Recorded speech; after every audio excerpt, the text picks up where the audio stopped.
नदी का पानी अपने पूरे उफान पर था। नदी की उस तेज धार में लहरों से लड़ती गर्भवती सुमित्रा आगे बढ़ रही थी, लेकिन उसकी हिम्मत अब जवाब दे रही थी, क्योंकि एक तो वो बहुत थक गई थी और दूसरा उसे प्रसव पीड़ा भी शुरू हो गई थी। आ, आ, हे भगवान!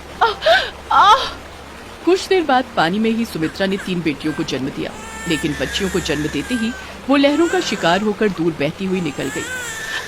मेरी बच्चियां! सुमित्रा की मौत हो गई। उधर कुछ ही दूरी पर तैर रही एक विशालकाय मछली की नजर पानी के बीच उन बच्चियों पर पड़ी। मछली तेजी से उनकी ओर बढ़ी। बच्चियां लगातार रोई जा रही थी। कुछ देर बाद वो मछली उन बच्चियों के बिल्कुल नजदीक पहुंच गई और तीनों को निगल गई। अगले दिन की बात है। नदी के दूसरे किनारे पर हीरा मांझी नाम का एक मछुआरा मछली का जाल नदी में फेंककर मछलियों को पकड़ने की कोशिश कर रहा था। आज कोई बड़ी मछली हाथ लग जाए तो मजा आ जाए। कई दिनों से केवल छोटी मछलियां ही जाल में फंस रही हैं, और वो भी थोड़ी। अचानक हीरा को अपने जाल में कुछ हलचल महसूस हुई। वो अपने जाल को खींचने लगा। अरे, जाल तो बहुत भारी लग रहा है। इसे खींचने में मेरा दम फूल रहा है। लगता है कोई बड़ी मछली हाथ लगी है। हीरा ने अपनी पूरी ताकत से जाल को खींचा और उसके बाद उसने जो देखा उसे देखकर उसकी आंखें फटी की फटी रह गई।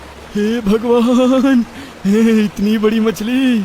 सही कहा है, ऊपर वाला जब देता है तो छप्पर फाड़ कर देता है। मजा आ गया। इसके तो बाजार में बहुत सारे पैसे मिलेंगे। हीरा उस मछली को लेकर मछली बाजार में गया। मछली बाजार में जिसने भी उस मछली को देखा वो आश्चर्य में पड़ गया। वाह हीरा भाई, हैं? क्या किस्मत पाई है तुमने। इतनी बड़ी मछली तो हमारे हाथ कभी नहीं लगी। क्यों नजर लगा रहे हो भाई? और बोल तो ऐसे रहे हो जैसे कि ऐसी मछली हर दिन मेरे हाथ लगती है। पिछले कई दिनों से छोटी छोटी मछलियों से ही गुजारा चल रहा था मेरा। यह तो आज जल देवी की मेहरबानी हो गई और मेरे जाल में यह फंस गई। उसके बाद हीरा बाकी लोगों की तरह अपनी मछली को बेचने के लिए आवाज लगाने लगा।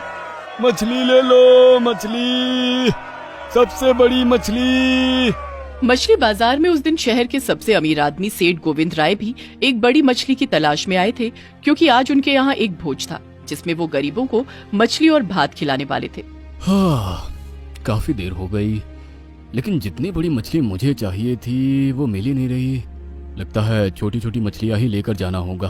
तभी गोविंद राय की नजर हीरा और उसकी मछली पर पड़ी। उसे देखते ही उनकी आंखों में चमक आ गई। वो उसके पास गए। अरे भाई, तुम्हारी मछली तो बहुत बड़ी है, मुझे इसी की जरूरत है। कितने का दिया ये? हीरा की नजर गोविंद राय पर पड़ी तो उसकी आंखों में भी चमक आ गई।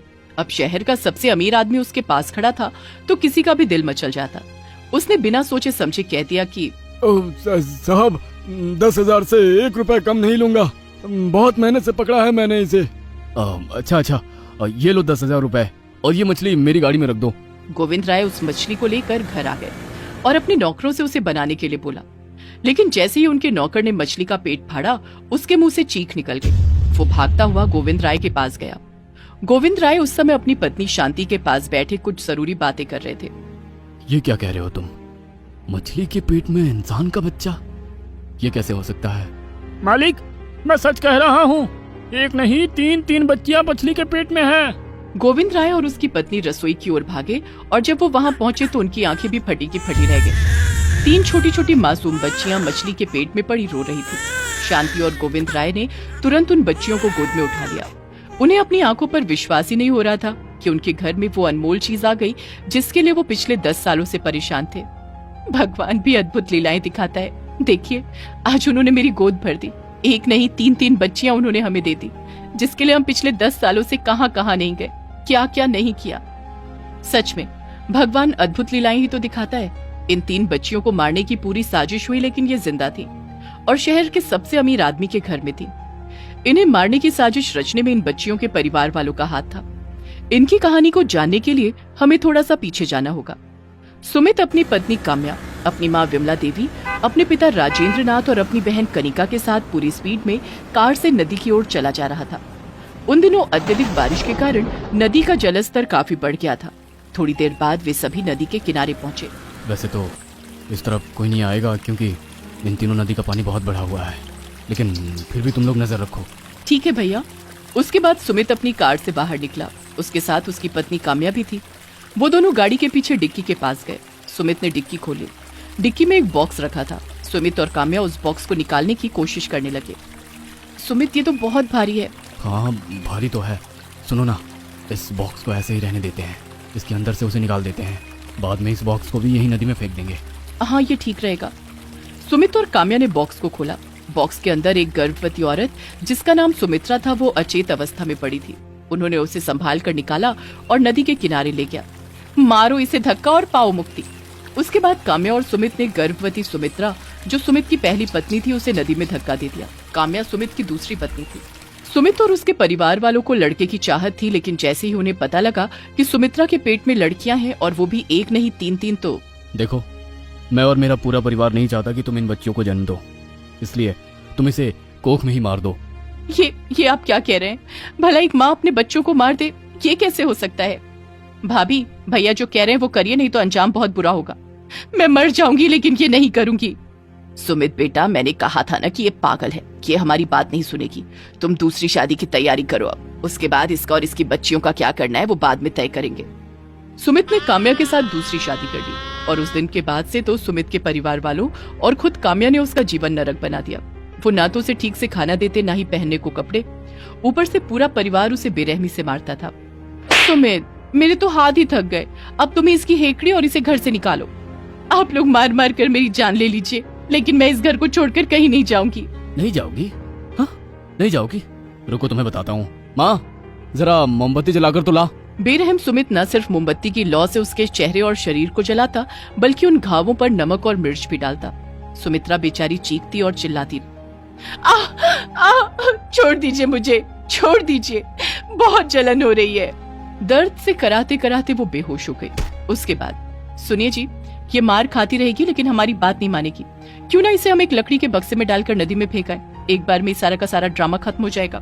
उन लोगों ने वही किया। बहरहाल समय का पहिया आगे बढ़ता गया। सुमित्रा की तीनों बेटियां, जिसका नाम गोविंद राय और उसकी पत्नी ने लक्ष्मी, दुर्गा और सरस्वती रखा था, बहुत ही प्यार से उनके यहाँ अच्छे संस्कारों के साथ पलने लगी। इस बीच सुमित की पत्नी काम्या ने एक लड़के को जन्म दिया। सुमित और उसका परिवार तो बेटा चाहता ही था, इसलिए उसके जन्म के बाद तो घर में खुशियों का त्योहार मनाया जाने लगा। वाह काम्या वाह, आज मैं बहुत खुश हूँ। हमारे घर बेटा पैदा हुआ है। बेटा, हम इसे युवराज की तरह पालेंगे और इसका नाम भी होगा युवराज। सुमित और उसका परिवार युवराज से बहुत प्यार करता। उसकी हर ख्वाहिश मिनटों में पूरी की जाती। समय और आगे बढ़ा और जैसे जैसे आगे बढ़ा, युवराज की डिमांड भी आगे बढ़ी। वो इतना जिद्दी हो गया कि अगर कोई उसकी एक बात नहीं मानता तो आफत आ जाती। युवराज के 21वें जन्मदिन की बात है। ए बुढ़िया, ज्यादा दिमाग मत दे मुझे, हाँ समझी? नहीं तो एक लात मारूंगा, इस घर से निकाल दूंगा। युवराज बेटा, अपनी दादी से क्या कोई ऐसे बात करता है? देखो माँ, तुम भी मुझे मत सिखाओ कि कैसे बात करनी है या नहीं करनी है। मुझे ये बाइक चाहिए तो चाहिए, नहीं तो मैं इस बुढ़िया की किडनी बेच दूंगा। अरे मेरे पोते, ऐसा क्यों कह रहा है? अब तक ऐसा हुआ है कि तुमने जो मांगा वो नहीं मिला, लेकिन वो क्या है ना कि अभी तुम्हारे पापा का काम ठीक से नहीं चल रहा है, इसीलिए।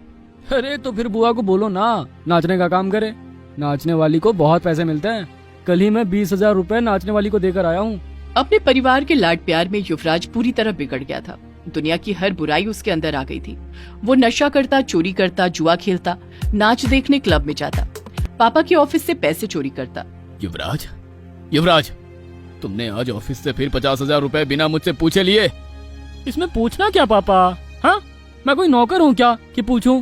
इस घर का मालिक हूँ ना। हाँ हो तो मालिक, लेकिन इस तरह हजारों रुपए कहाँ खर्च करते हो? क्या पापा, क्या बकवास सवाल कर रहे हो? हाँ, जवाब दूं? अय्याशी करता हूँ। चलिए कभी मेरे साथ चलिए। क्या दिन भर बिजनेस करते रहते हैं। सुमित काफी दिनों से अपने बेटे की बेइज्जती बर्दाश्त कर रहा था, लेकिन आज तो हद हो गई। इसलिए उसने गुस्से में उसे मारने के लिए अपना हाथ उठाया तो युवराज ने उसका हाथ पकड़ लिया।